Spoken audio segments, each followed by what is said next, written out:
మీ పరిస్థితులు మీకు తెలుసు, మీ అక్కర్లు మీకు తెలుసు, మీకున్నటువంటి ప్రతి ఒత్తిడి మీకు తెలుసు. వాటన్నిటి నుండి విడిపించి సరిచేసి నిలబెట్టగలిగిన సమర్థుడు మీ ఎదుట ఉండగా, ఆ దేవాది దేవునికి మొరపెట్టుకొనిచూ ఉండగా గొప్ప కార్యములు చూడబోతున్నారు. గొప్ప కార్యములు, గొప్ప కార్యములు, గొప్ప కార్యములు, ఊహకందనటువంటి కార్యములు చూడబోతూ ఉన్నారు. ఈ దినాన బ్రతికే ఉన్నామమ్మా. ఎందుకంటే మనకేం కృప కావాలి?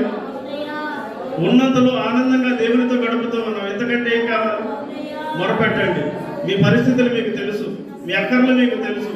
స్వస్థతనిచ్చే దేవుడు, విడుదలనిచ్చే దేవుడు, అద్భుతం చేసే దేవుడు, ఎర్ర సముద్రమును పాయలు చేసి గోడలుగా నిలబెట్టగలిగిన సమర్థుడు ఎదుట ఉన్నాడు.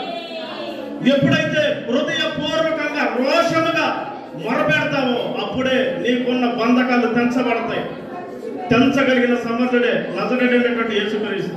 ఆయన నీ పక్షాన ఉన్నాడు. కుమార్తె, నీ పక్షాన ఉన్నాడు. బ్రదర్, మొరపెట్టండి. మౌనంగా ఉండవలసిన సమయం కాదు.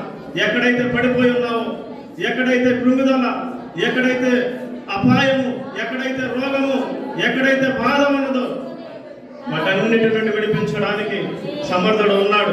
సమర్థుడు ఉన్నాడు. సమర్థుడు ఉన్నాడు.